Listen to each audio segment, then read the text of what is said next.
I had the good fortune to be raised near a harbor on the sea.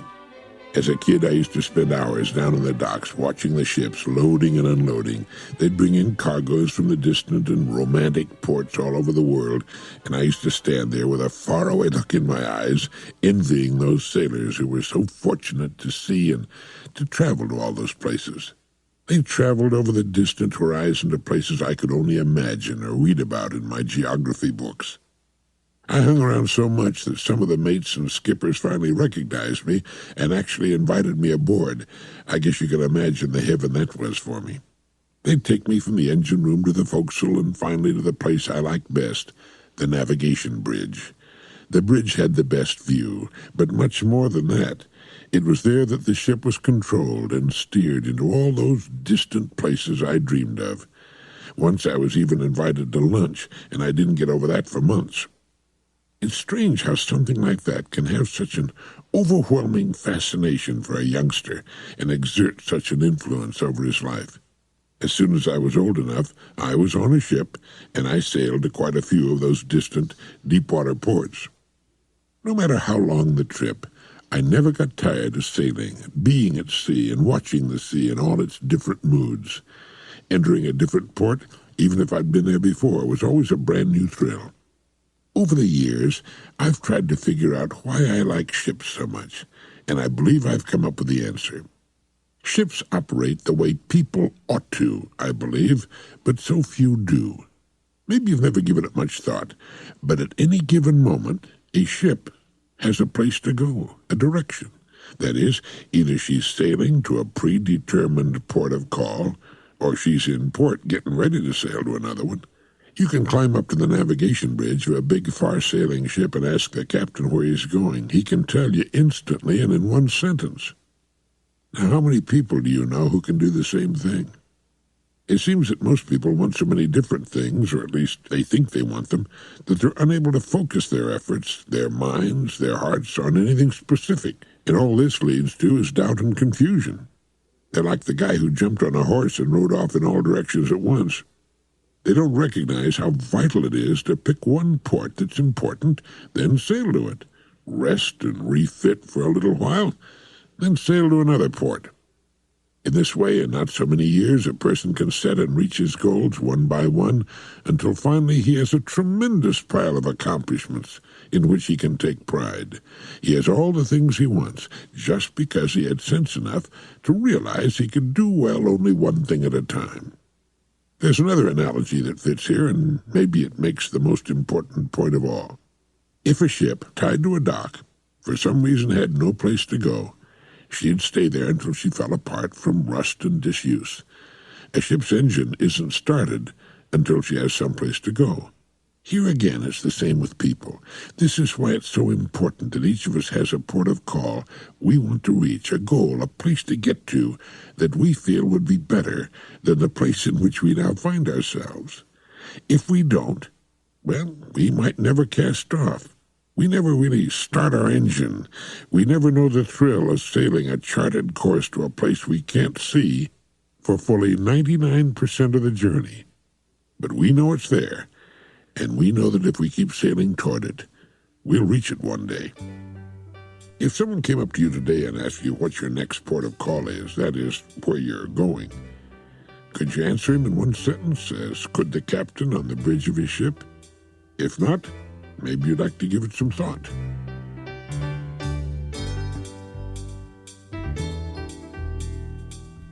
A clinical associate professor of psychiatry at Cornell University, Earl Nightingale, M.D., writes, "In my practice as a psychiatrist, I've found that helping people to develop personal goals has proved to be the most effective way to help them to cope with problems.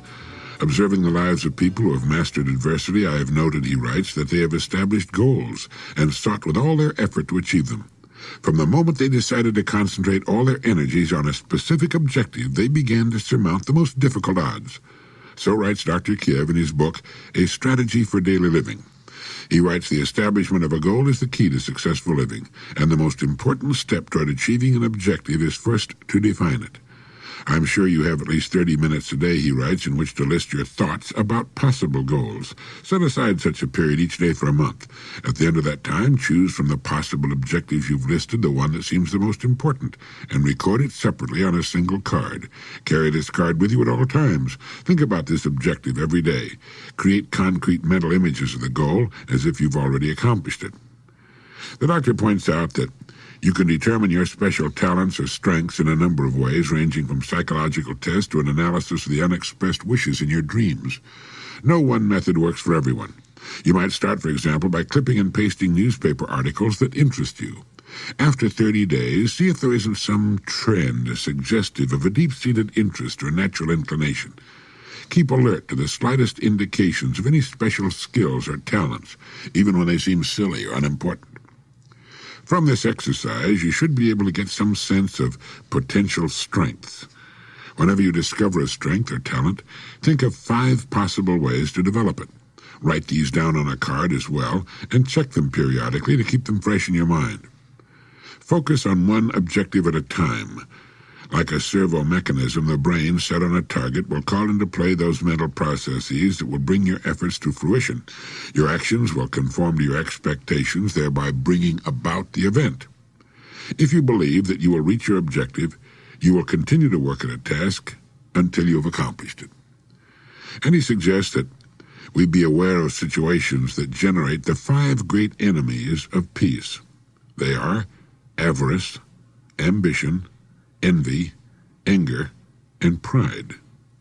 Petrarch said if those enemies were to be banished, we should infallibly enjoy perpetual peace. Old advice, perennial advice, and perennially forgotten. It's been said that we need reminding as much as we need educating. Even Petrarch in the 14th century knew all about this subject. Dr. Kiev got the idea of writing his book because of a young businessman who visited his office saying that he needed a set of guidelines to follow that would let him function without professional help in the face of considerable confusion and despair caused by serious personal problems. So take the good and free advice of the psychiatrist, Dr. Earl Kiev, and don't be afraid of failure. As Herodotus wrote, it is better by noble boldness to run the risk of being subject to half of the evils we anticipate than to remain in cowardly listlessness for fear of what may happen.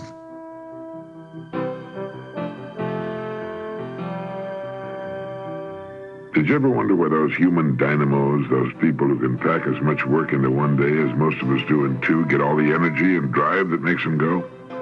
Well, the source of drive and energy in human beings is known. It's the personal excitement that comes from a great motivating desire. If you ask most people why they get out of bed in the morning and slug away all day on the job, they'll probably have to think about it a while before coming up with an answer. When they do, it's usually along the line of, to pay the rent or to put food on the table. Answers like these aren't exciting.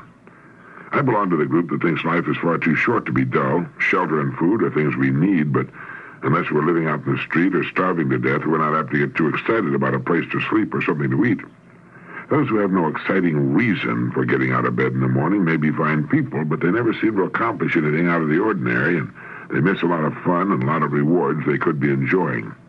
They haven't the drive to become outstanding because they don't have a great motivating desire. The key that unlocks energy is desire. It's also the key to a long and interesting life. If we expect a person to do something we want him to do, we have to get him excited. And if we expect to create any drive, any real force within ourselves, we have to get excited. We have to decide upon something we desire very much. A goal that fires our imagination with a mental picture of having something, doing something, or being something. In a company we surveyed while preparing these messages, one of the men had won the admiration of all the others. We noticed that he had thorough knowledge of his company, its products, markets, and competitors. He took pains to understand his customers and their problems. These things, along with an easy manner and a good personality, marked him as an outstanding employee. We asked him about all this, and he said, "When I came with this company a few years back, I decided to shoot for a manager's job in one of our districts. I'm doing everything I can to be the kind of man who would have that job." Well, that explained it. In his mind, he was already running his own district. The rest of him was merely carrying out the motions that would soon propel him into the job he wanted. Meanwhile, he was enjoying himself tremendously.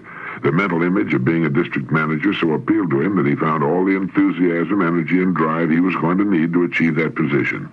Everything he said and did in his current job had to conform to the image he held in his mind. He was outstanding because nothing less than his best would fit with the goal he'd picked out. Of course he'll get that district manager's job and all that goes with it. People with unusual drive and energy, people who excel, are the ones who have given themselves a mental picture, a goal to work toward. And the amount of drive they possess will always be in exact proportion to the strength of their desire to make that mental picture a reality, to reach that goal. We don't have to worry about setting a goal we can never reach. That's the strange and wonderful thing about humans, something that most people seem to miss. We never seriously desire anything we can't possibly have. If you get all fired up over something, whether it's an executive position in your company, the income you feel you and your family need to do the things you want to do and have the things you want, being the sort of person who makes a real contribution, sets a fine example, helps others on their way up, if you can clearly envision how it will feel to satisfy your desire, well, then it can be yours. Arnold Bennett wrote that the kind of desire that triggers drive and energy within us isn't some vague hankering, some undefined wish. The productive kind of desire is real. It's concrete. It's a mental picture that will never leave us alone. It's always there in front of our minds, prodding and poking, goading us on. It's an obsession, a whip. It has no mercy, and we'll never be satisfied until we've achieved that which we truly desire. Well, how about you? What's your goal? What is it that gets you fired up every time you think about it? If you have such a goal, you'll never have to worry about the drive and energy you'll need to achieve it. But if you find that you lack drive, that you're short on energy, give it some thought. Decide upon the dream that's more important to you than any other. Then begin to make that dream a reality. You can, and you'll find that you've got all the drive you need, all the energy you want. To achieve your goals in life, create a desire within yourself. Then direct the energy and drive it generates toward getting whatever you want. It's been truthfully said, what the mind of man can conceive and believe, it can achieve. There's a great fact that the average person tends to lose sight of, or simply doesn't know. It's that each of us has the power and the energy, though we may be unaware of it, to achieve those things and conditions we want very much.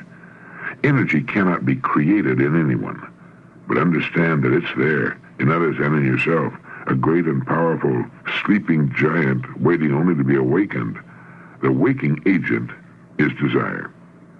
So your desire to attain a worthy personal goal will unleash abundant energy for you. All you will need to travel an exciting, interesting, and fulfilling road through life to the destinations of your choice.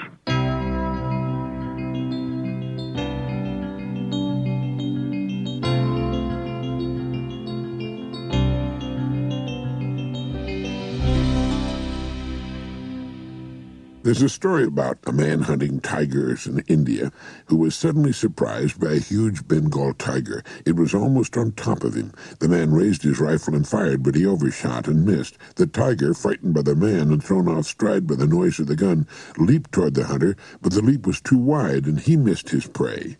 The man returned to camp and spent several hours perfecting his aim for short distances and quick firing. On the following day, he again stalked the tiger. Finally, he spotted the beast at some distance. The tiger was practicing short leaps. It's a charming little story, and it started me thinking about a subject it seems we can't say too much about: goals. Did you ever sit down and make a list of everything you want? It's a very interesting experiment, and you'll make some surprising discoveries. You might find that you already have managed to get most of the things you wanted seriously, or if you don't have most or all of them, chances are you're now in the process of getting them. If your list contains some items you want very much but don't have, you might ask yourself why you've failed to get them. Chances are that you haven't tried very hard. Or perhaps you felt, for one reason or another, that these things are completely beyond your ability to achieve. But on second look, they might make very worthwhile goals. At any rate, it's a good idea to have two lists of things you want. The first list would include those bigger goals that relate to your career or the overall good of your life, your family. These might include the position and or income you're working toward, perhaps a higher educational degree, a certain amount of money in your savings account, a plateau of business success, or that beautiful home you've had your eye on.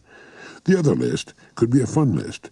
It might include the car you want for no good reason except it's the car you happen to want, redecorating the house, getting new furniture, traveling to some special place, perhaps abroad, buying a new wardrobe. This is a list of things you just want because you want them.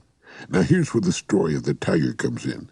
We should all have the long-range goals. These should be our number one list, and each of them should be numbered in the order of its importance to us. These are the goals that might take 5 years or longer to achieve. They're extremely worthwhile to us, and we should be working toward them daily. These are the goals that give meaning and direction and substance to our lives. But we also need short-range goals. These are the goals that add zest and interest to our lives and fun and break up the monotony of the long haul for the long-range goals. We need to practice these short jumps, too. If you're honest with yourself about the things you want, not idle will-o'-the-wisp wishes that change from day to day, but things you're serious about, you'll find that they can all be yours if they're taken one at a time, and in a surprisingly short time. It's been said that people can have anything they want. The trouble is, they don't know what they want. Get off by yourself for a quiet hour or two and make up your own 2 lists. It's fun and very rewarding.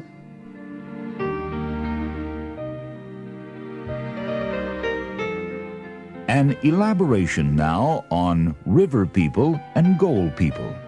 How do they differ, and what do members of each group miss out on? Why is goal setting an overlapping process? On this cassette side, you might gain some insight to these questions, as well as ponder a point that seems to escape many, and that is, can overachievement lead to running out of goals?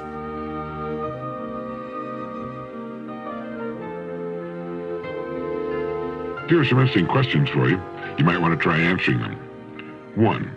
If you could completely change places with any other person in the world, would you do it? And who would that person be? 2.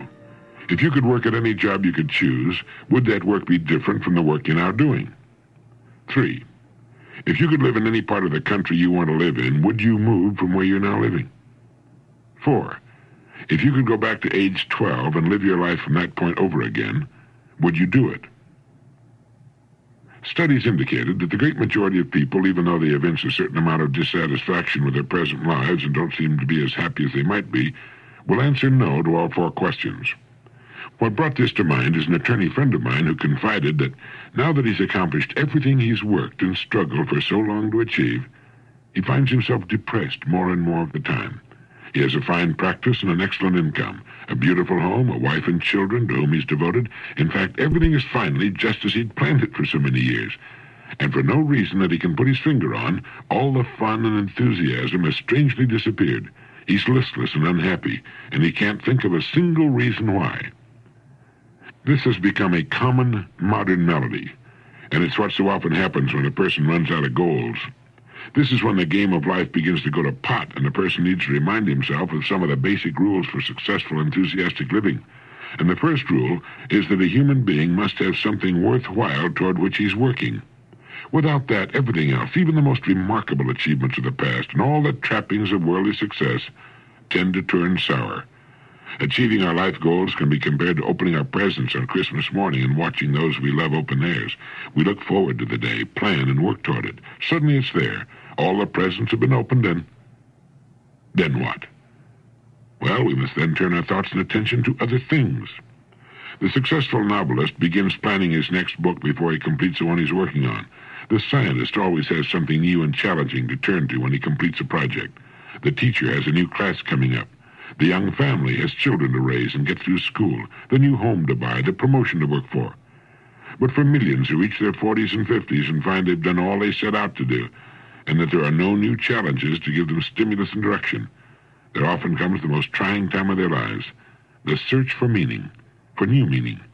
And it must be found if the old interest and vitality are to be restored to their lives, if they're to achieve renewal as persons. If they understand this, even the search for new meaning can bring new interest into their lives. They've got to say to themselves, all right, I've done what I set out to do. Now I must find something new and interesting to do. Getting back to our questions, The thought of going back to age 12 fills most people with a dread bordering on horror. They wouldn't do it for anything. And the upshot of the whole thing is that most people are living lives they themselves have fashioned and have or are getting what they really want, or at least what they're willing to settle for. And when this is brought to their attention, they often begin to get a lot more enjoyment from the life they've got. They begin to enjoy themselves more and realize that things aren't so bad after all.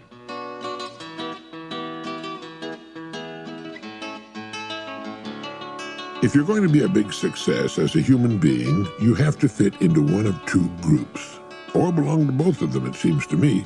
So let's talk about these two groups of very successful men and women. The first group belongs to what I call the river. These are men and women who have found, often early in life, although not always, a great river of interest into which they throw themselves with exuberance and abandon. They're quite happy to spend their lives working and playing in that river. For some, the river may be a particular branch of science. For others, one of the arts. There are some physicians, for example, who are so wrapped up in medicine they hate to leave it. Even after a 16-hour day, they can't wait to get back to it. For others, quitting time comes as a welcome reward when they can indulge themselves in other interests. There are some people who are happiest and most alive when they're in their river, in whatever business or career or profession it happens to be. And success comes to such people as inevitably as a sunrise. In fact, their success is the moment they find their great field of interest. The worldly trappings of success will always come in time. Such people don't have to ask, "What shall I do with my life?" Their work is a magnet for them, and they can't imagine doing anything else. We all know such people or about such people. Doing what they do is even more important to them than the rewards they earn for doing it.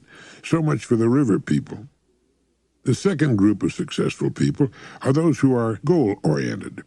These people have not found necessarily a particular river and can be quite happy doing a number of things.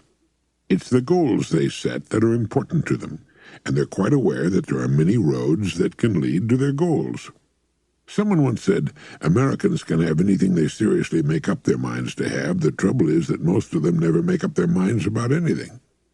Goal-oriented people do make up their minds about what they want, and they keep their eyes and their enthusiasm on the goal they've established until it becomes a reality in their lives. Then they set a new goal, if they're wise. One of the problems with this latter group is that after achieving a number of goals and becoming quite successful, they can run out of goals and become listless and unhappy. But not the river people. Their interest in what they're doing never fades. So if you're going to be a big success, chances are you need to be a river person or a goal-oriented person, or both. The two groups you see are not mutually exclusive. How about you?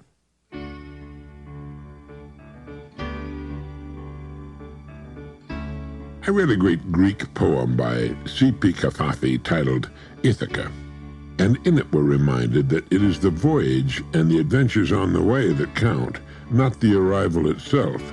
Old Cervantes said the same thing.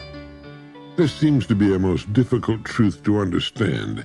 It's not to say that a person's goal in life is unimportant. On the contrary, it's vital. For without a goal, a distant destination, we wouldn't begin the trip at all. Instead, we'd run around in circles, endlessly following the shoreline round and round our tiny island. Every person needs a great and distant goal toward which to strive, but in traveling toward it, he should try to keep in mind that the fabled land he seeks has shores much like the one he left behind, that its purpose is not so much a resting place, but rather the reason for the trip. Where a person goes is not nearly as important as how he gets there. That a house is built is not all that important. It's the manner in which it's built that makes it great, average or poor. That we live is not nearly as important as the manner in which we live. I think that it's misunderstanding this that often keeps people in a state of unhappiness and anxiety. They forget to enjoy the trip. They forget what they're really looking for, or what they should be looking for, the discovery of themselves. This is the island toward which everyone should journey. It's a difficult journey, beset like the travels of Ulysses with many dangers and hardships.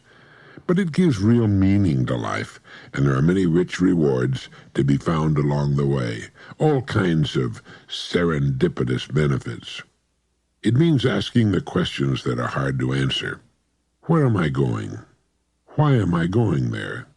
What do I really want, and why do I want it? Am I making the best possible use of myself as a person? Am I gradually realizing my potential?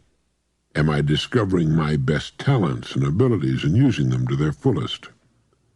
Am I living fully extended in my one chance at life on earth? Am I really living? Who am I? These are the questions everyone must ask himself and answer. As Emerson said, though we travel the world over to find the beautiful, we must carry it with us, or we find it not. Whatever you're looking for must first be found within you, whether it be peace or happiness or riches or great accomplishments. Everything we do outwardly is only an expression of what we are inwardly at the time. To ask for anything else is as absurd as looking for apples on an oak tree. So the person who knows what he wants knows what he must become, and so he fixes his attention on the preparation and development of himself. And as he grows toward the ideal he holds in his mind, he finds interest and zest and joy on the journey.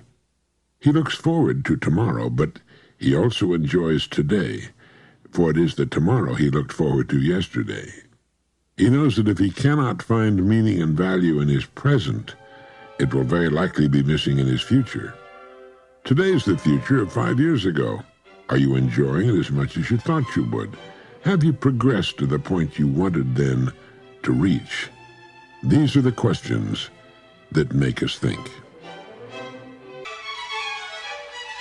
When a child is born, he or she comes equipped with certain basic drives that psychologists have been listing for us for many years. And to my mind, one of the most interesting of these basic drives is the one we might call the drive to go on, the virtually indestructible tendency on the part of a human being to keep going, to wait for one more sunrise, to try just one more time, and then once more again and again. No matter how crushed, how defeated, how demoralized, when all hope seems gone, there is, in the healthy person, a small, inextinguishable flame of hope, like a faint but persistent pilot light that stays alive much like the fire ancient man used to carry with him as he moved from place to place. It's been seen in the faces of men, women, and children escaping from behind the Iron Curtain, and refugees from countries such as Vietnam, Cambodia, Afghanistan. It was still smoldering in the shrunken faces of the victims of Hitler's death camps when they were liberated by the Allied soldiers at the close of World War II. It's what causes a person to keep putting one foot in front of the other on what seems like an endless road with no destination in sight. And it's this natural drive to go on, to keep trying, that's responsible for man's progress through the long centuries. Almost everyone comes to a place in life where going on seems futile, even ridiculous, when he seems overwhelmed by a suffocating mattress of events and situations, and the desire just to sit down in the middle of his road and let the world and everything in it go to blazes. So he sits down for a while, but then the vibration of the world seems to make itself felt in his bones. Pretty soon he raises his head and begins to look around. After a while he takes a couple of deep breaths, gets slowly, painfully to his feet, wobbles there for a minute or two, and then he starts out again. Often as not, around the next bend in the road he'll find the reason he kept going, and he'll shudder at the thought of how close he came to giving up. His hope lies in movement and time. If he doesn't get up and start moving again, he's done for. But he has this natural drive to keep moving along the road, as long as he keeps heading for what he's looking for. What seemed like the end of the world for him will be nothing more than a bad dream, and a part of the preparation he needed to qualify for the achievement his perseverance has brought. Movement, time, and the law of averages. I remember reading about the manager of a Major League ball club who kept a rookie on the team and in the lineup because even though he wasn't hitting anywhere near what was expected of him, when he struck out swinging. He wasn't just standing there watching strikes go by. And as the manager expected, he soon started getting wood on the ball and bringing his average up to where it belonged. Discouragement seems to be a part of life. But the reason people prevail is because of this built-in drive to keep going.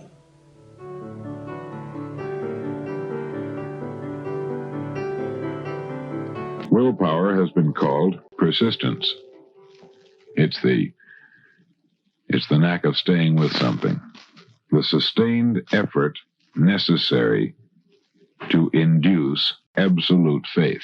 Persistence is an essential factor in the procedure of transmuting the thoughts of what you'd like to have into their reality. Now, the basis of persistence is the power of will. Willpower and desire, when properly combined, as we've been shown down through the pages of history and are being shown on every side today, willpower and desire, when properly combined, make an irresistible pair. Men who accumulate great fortunes, for example, are sometimes known as cold-blooded, ruthless capitalists. But often they're misunderstood. What they have is willpower, which they mix with persistence and place back of their desires to ensure the attainment of their particular objectives. Henry Ford was generally misunderstood, thought to be ruthless and cold-blooded, and this misconception grew out of Ford's habit of following through in all of his plans with persistence. For example, I know the story that is reported to be absolutely true of when he wanted the first V8 engine cast, the block for a V8 engine cast. It had never been done before. As you know, he was the originator of the V8 engine. But he couldn't do it. But that's what he wanted, so he called in his top engineers and told them that's what he wanted. They said that can't be done. It's never been done. It's impossible, and so on. And he stopped their talking and said, "Go do it. That's what I'm paying you for." So they went, and in 3 months after the most assiduous studying and research, they came back and told him again that his principle, whatever it involved, and I'm not a mechanic myself, but whatever it was, involved a process that was impossible, couldn't be done. It violated every known premise.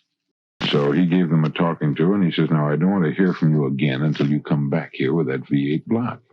Go cast it. Go do it. I don't care about any of these other things. Go do it anyway." And they came back with it. And the V8 engine was born. It was his habit of persistence regardless. And he didn't let the thoughts of other people, even though he only had a little bit of education himself, he wouldn't let a bunch of university-graduated engineers tell him that a thing couldn't be done. So they did it anyway. The majority of people are ready to throw their aims and purposes overboard and give up at the first sign of opposition or misfortune. Now, you know that's true, and so do I. But a few carry on despite all opposition until they get their goal. And these few are they have been the Fords, the Carnegies, the Rockefellers, and the Edisons, and so on. There may be no heroic connotation to the word persistence, but the quality is to the character of man what carbon is to steel. And the building of whatever it is you really want for yourself and your family generally involves the application of willpower along with the other factors necessary. Unless you happen to be one out of the 2 out of every 100 people who already have a definite goal at which you're aiming and a definite plan for its attainment, you ought to think about this, because just about 2 people out of every 100 definitely know what it is they want to do. Now, the starting point of all achievement or all willpower naturally is desire for something. It would be worthless without it. Now, you should really keep this constantly in mind. And the importance is that to desire something very much is right, and that's human. To not desire anything very much is animal-like, subhuman. Weak desires bring weak results, just as a small amount of fire makes a small amount of heat. And if you find yourself kind of short on persistence, this weakness may be remedied by building a stronger fire under your desires. You know, it seems that fortunes gravitate to men whose minds have been prepared to attract them, just as surely as water gravitates to the ocean. And if you find that you're a little weak in persistence, center your attention upon getting for yourself a definite purpose. Spasmodic or occasional effort to apply the rules of persistence and willpower won't help too much. To get results, you have to apply them all the time until they become a habit. And in no other way can you develop the necessary consciousness of achievement. It seems that poverty, by going over past history, is attracted to the person whose mind is favorable to it, as the opposite of poverty is attracted to him whose mind has been deliberately prepared to attract it, and through the same laws. Poverty consciousness, which was so widespread during the Depression, for example, will voluntarily seize the mind which is not occupied with achievement consciousness. And a poverty consciousness develops without conscious application of habits favorable to it. So the opposite must be created. You do it artificially. You actually create something that you really want. Persistence, willpower. If you've ever experienced a nightmare, you'll realize the value of persistence. You're lying in bed half awake, maybe with a feeling that you're about to smother. You're unable to turn over or to move a muscle. But even so, you realize that you must begin to regain control over your muscles. Has that ever happened to you? Well, through persistent effort of willpower, you finally manage to move the fingers of one hand. By continuing to move your fingers, you extend your control to the muscles of one arm until you can lift it. Then you gain control of the other arm in the same manner. You finally gain control over the muscles of one leg and then extend it to the other leg. And then with one supreme effort of will, you regain complete control over your muscular system and snap out of your nightmare. The trick has been turned step by step.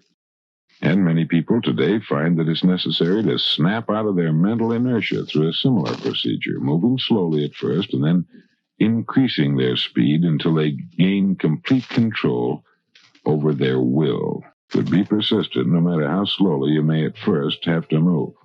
Because with persistence comes the thing you have your mind set on. Now, there's no substitute for persistence. It can't be supplanted by any other quality. Those who have cultivated the habit of persistence seem to enjoy insurance against failure, because no matter how many times they suffer defeat, they finally arrive up toward the top of the ladder.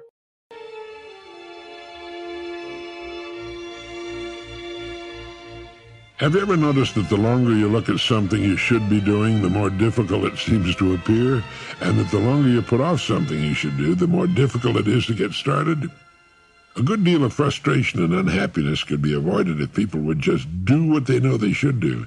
The great newspaper editor Arthur Brisbane once wrote, "Don't exaggerate your own importance, your own size, or your own miseries. You are an ant in a human anthill. Be a working ant, not a ridiculous insect pitying yourself." Strong language, maybe, but there's a lot of sense in it. A person carrying a heavy weight is all right as long as he keeps moving. The minute he stops, puts the weight on the ground, and sits down to rest, the weight seems to become heavier, the distance to be traveled greater, and the work just that much more unpleasant.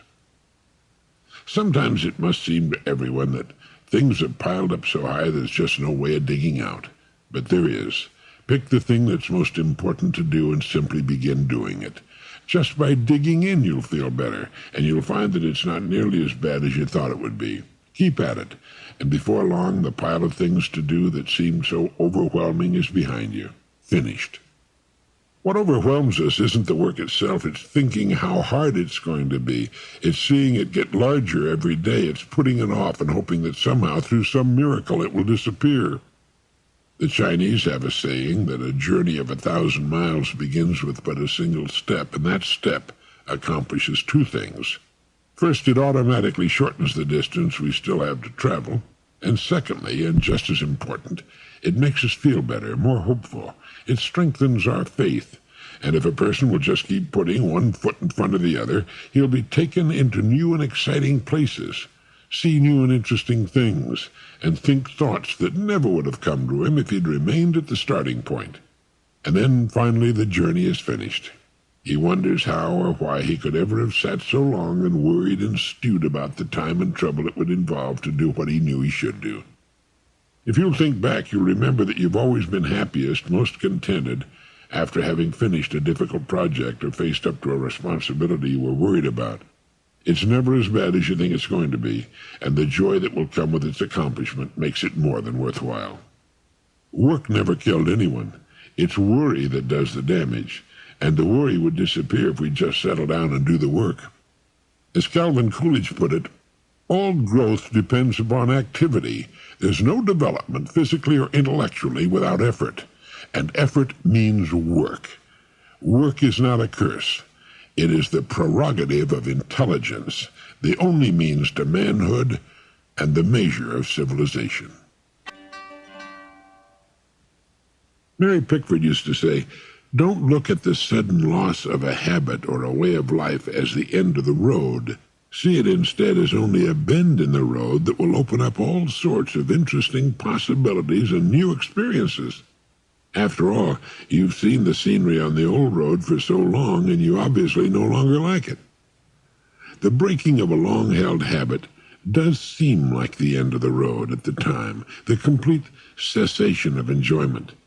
Suddenly dropping the habit so fills our minds with a desire for the old habitual way that for a while it seems there'll no longer be any peace or any sort of enjoyment. But that's not true. New habits form in a surprisingly short time, and a whole new world opens up to us. For those who have tried repeatedly to break a habit of some kind only to repeatedly fail, Mary Pickford said, "Falling is not failing unless you fail to get up." Most people who finally win the battle over a habit they've wanted to change have done so only after repeated failures, and it's the same with most things. So don't think of it as the end of the road, but as a bend in the road, and falling is not failing unless we fail to get up again. I remember in Arthur Miller's play, The Price, the father who lost everything during the stock market crash of 1929, and who for the rest of his life sat in a room in the attic of a home of a relative. That's failing. It seems some people lack the stamina, the energy to do it all over again or to make a new start.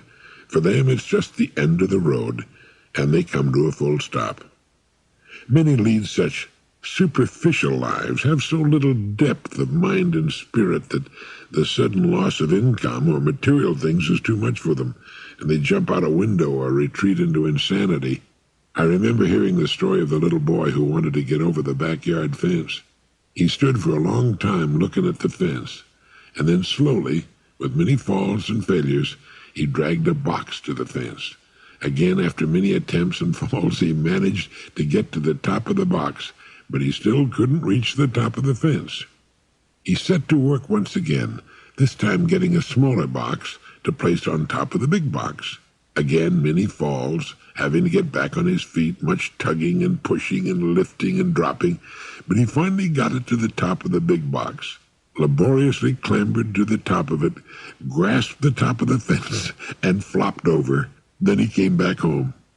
So if you've been trying to start in a new direction, you might do well to remember the advice of Mary Pickford. It isn't the end of the road, it's just a bend in the road. And falling isn't failing unless you don't get up again.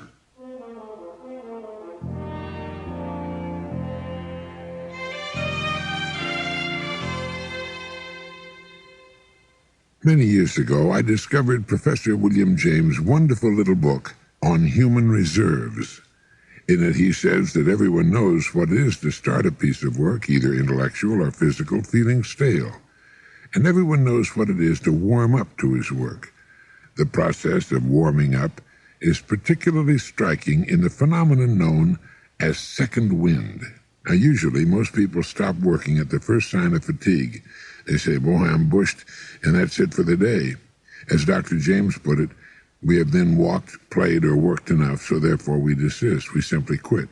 This sort of fatigue forms a kind of wall inside of which, as a rule, we work and live our lives. But if an unusual necessity forces us to press onward, a surprising thing occurs. The fatigue gets worse up to a certain critical point, then gradually or suddenly it passes away and we find we're fresher than before. We've evidently tapped a level of new energy that had until then been masked by the fatigue barrier we usually obey. In fact, we may have discovered that we have third and fourth winds. This phenomenon occurs in mental activity as well as physical, and in some cases we may find, beyond the fatigue point, stores of energy that we never dreamed we possessed.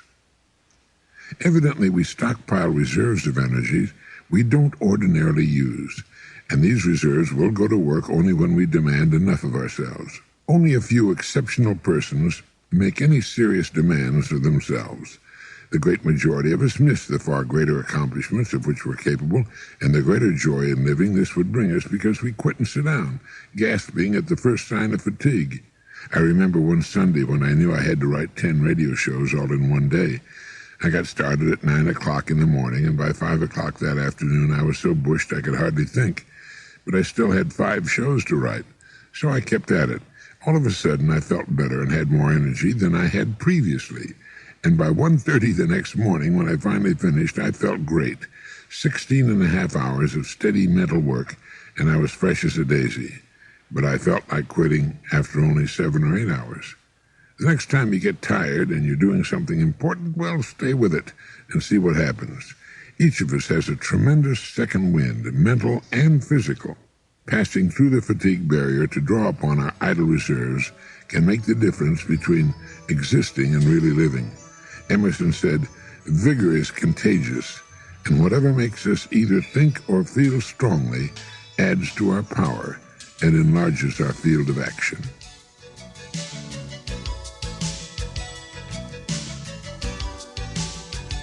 Dorothy Van Doren, the editor and author, in Words to Live By, chose some words of Saint Francis of Assisi. She chose the words, "I would finish hoeing my garden." Now, these words were St. Francis' answer when someone asked him while working in his garden what he would do if he were suddenly to learn that he would die at sunset that day. He said, "I would finish hoeing my garden." And they seem to me, Dorothy Van Doren writes, they seem to me an answer to all the troubled young people these days who are beginning life in a world that appears to hold no security for them or for anyone, young or old. Why should they bother to go to college when the atom war is just around the corner, some people will say? Why should a young wife have a baby when the ceiling may collapse on its crib? Why should one paint a picture or write a song or begin a novel? We can't be sure of anything, these young people say, not now or next year or the year after that. Why should we try to make a life for ourselves, they ask? Why should we go to classes or take examinations or get married or look for an apartment or try for a job? Next spring or some spring too frighteningly near, it may all go, the life we've begun. Our world is in deadly peril. We've lost the promise of tomorrow, they'll say. Well, St. Francis put the answer in a simple metaphor. Go on hoeing your garden. The task is still here, the house to build, the book to write, the examination to prepare for. If the future looks dark, so did it on the morning before the first Christmas. And however dark it seems today, however dark it is, she writes, we shall meet life better if we have fulfilled the present to the best of our ability. Today is still ours, along with the obligation to live it to the full. And as St. Francis said, we must go on hoeing our garden.